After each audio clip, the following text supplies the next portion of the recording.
જય શ્રી કૃષ્ણ મિત્રો, આશાપુરા યાત્રા સંઘ ચેનલમાં આપનું હાર્દિક સ્વાગત છે। મિત્રો, જણાવતા આનંદ થાય છે અમે લોકો જે અમરનાથની યાત્રામાં ગયા હતા એના વિશે તમને થોડી આજના દિવસે આ વિડીયોમાં માહિતી આપશું। મિત્રો, પાછળના ભાગમાં તમે જે જોઈ રહ્યા છો ફર્સ્ટ ક્લાસ મોટા ડુંગર અંદર મહાદેવ વિરાજમાન છે અને દત્તકથા એવી છે કે ત્યાં માતા પાર્વતીને અમરકથા સાંભળવા જઈ રહ્યા હતા। ત્યાં કબૂતર અને એમના જોડા સાથેની કથા સાંભળી લીધી હતી।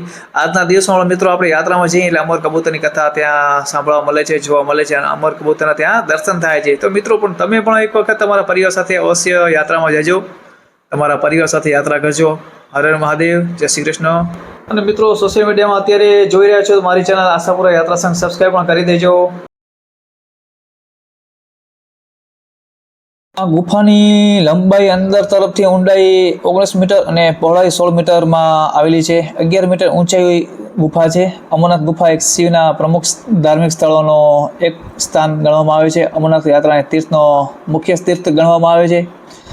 અહીંની તો વિશેષ વાત કરીએ તો શ્રાવણ મહિનામાં થવાવાળા પવિત્ર હિમલિંગ દર્શન માટે લાખો શ્રદ્ધાળુ કચ્છ, ગુજરાત, દેશ વિદેશમાંથી પણ અહીં યાત્રિક લોકો આવે છે। અત્યારે તમે જોઈ રહ્યા છો પાછળનો ફર્સ્ટ ક્લાસ ડુંગરનો નેચરલ વાતાવરણ। યાત્રિકો લોકો થાક્યા પાક્યા સૂતા છે। ફૌજી આર્મીમેન ત્યાં દેશની સેવા કરી રહ્યા છે।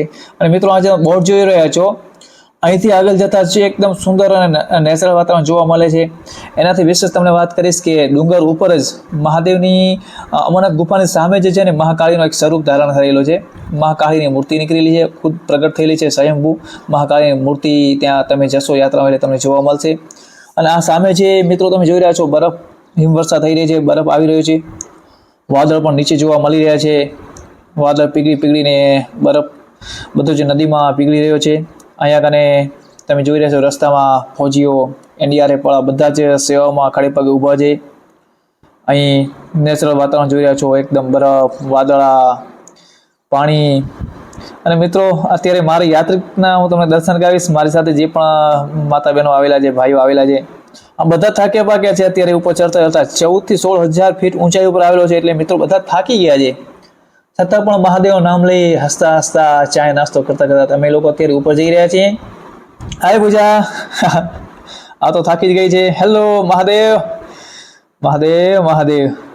જસુબેન, થાકી ગયા છો? હાલો હાલો હાલો હાલો હાલો। જસુબેનની તો કેપેસિટી ખતમ થઈ ગઈ છે, છતાં પણ હિંમત દઈ, આશ્વાસન દઈ, જો આશ્વાસન દઈ, હિંમત દઈ અને ધીરે ધીરે મિત્રો અમે લોકો આગળ પ્રસ્થાન કરી રહ્યા છીએ। ચાલો ચાલો ચાલો, હાલતા થાવ, પહોંચો। બધા યાત્રિકો થાકી ગયા છે। અને મિત્રો, મારો સાચો અનુભવ કહીશ તો મહાકાળી મંદિર સુધી પહોંચતા હું તો રડી જ પડ્યો હતો। આ બધા જ બીજા યાત્રિક લોકો મારી સાથે હતા એટલે મને આશ્વાસન આપ્યો, ચાય પાણી પી, નાસ્તો કરી, લીંબુ પાણી પી, પછી અમે લોકો આગળ પ્રસ્થાન કર્યો હતો। એટલે ખૂબ જ કેપેસિટી ખતમ થઈ ગઈ હતી। હર હર મહાદેવ। બસ મિત્રો, આશાપુરા યાત્રા સંઘના માધ્યમથી આપ લોકો આવા કુદરતી અને સત્ય સનાતન ધર્મના વિશે તીર્થધામના દર્શન કરતા રહેજો, જોતા રહેજો। મિત્રો, તમને બતાવીશ કે રજીસ્ટ્રેશન ક્યાં થાય છે, કેવી રીતે થાય છે અને કેમ થાય છે। તો મિત્રો, યાત્રા જવાના બે રસ્તા બતાવવામાં આવ્યા છે, એક પહેલગામથી અને બીજો સોનમાર્ગ બાલતાલથી। એટલે કે પહેલગામ અને બાલતાલ સુધી કોઈ પણ પોતપોતાના વાહન દ્વારા, ટેમ્પો ટેક્સ દ્વારા કે પોતાની પર્સનલ ફોર વ્હીલર ગાડી દ્વારા અહીં પહોંચી શકીએ છીએ આપણે લોકો। પછી આપણે પગપાળા યાત્રા ત્યાંથી પ્રસ્થાન થાય છે, ચાલુ થાય છે। પહેલગામથી જતો રસ્તો સરળ અને સુવિધાજનક ગણાય છે, પણ બાલતાલથી રસ્તો અમરનાથ ગુફાનો અંતર કેવળ 14 જ કિલોમીટર છે, પણ બહુ જ રિસ્કી અને ખતરો છે મિત્રો આ રસ્તામાં। છતાં પણ પોતપોતાની ઈચ્છા અનુસાર બધા જ આ રસ્તો તમે જોઈ રહ્યા છો, બધા પોતપોતાની ઈચ્છા અનુસાર જાય છે પોતાના રિસ્ક ઉપર। મોટાભાગના યાત્રિકોને પહેલગામના રસ્તે અમરનાથ જવા માટે પ્રેરિત કરે છે સરકાર દ્વારા, પણ આ રસ્તો જે જોખમ લેવાની શોખ ધરાવતા, રિસ્ક લેવાવાળા ભાઈઓ, યુવા ભાઈઓ લોકો આ માર્ગ યાત્રા કરવાનો પસંદ કરે છે। આ માર્ગ દ્વારા જવાવાળા લોકો પોતાના જોખમે યાત્રા કરે છે। રસ્તામાં કોઈ પણ અણધારી ઘટના ઘટે છે તો પોતા ઉપર આવે છે, સરકાર કોઈ હાથ નાખતી નથી। અને મિત્રો, અત્યારે બધા જ જે ભાઈઓ બહેનો પૂરી પાડે સરકાર દ્વારા નાના મોટા લંગર બંધાય છે, જમવાની પણ ફર્સ્ટ ક્લાસ સુવિધા હોય છે, રહેવા માટે ટેન્ટની પણ સુવિધા હોય છે। તો મિત્રો, એક વખત અવશ્ય તમારે અમરનાથ, કાશ્મીર, વૈષ્ણોદેવીની જમ્મુની યાત્રા કરવી જોઈએ। તો અવશ્ય તમે પણ પધારજો, અવશ્ય એકવાર તમે પણ યાત્રા કરી આવજો। મિત્રો, અમે લોકો બાલતાલ રોકાણા હતા ટેન્ટમાં, કેમ્પમાં, અને ત્યાંથી હવે પ્રસ્થાન કર્યું છે। આગળ ચેકિંગ ચાલુ છે। BSF વાળા, ફૌજી, આર્મી, NDRF વાળા બધા જ ત્યાં ચેકિંગમાં ખડે પગે ઊભા છે। અસ્તુ, હર હર મહાદેવ।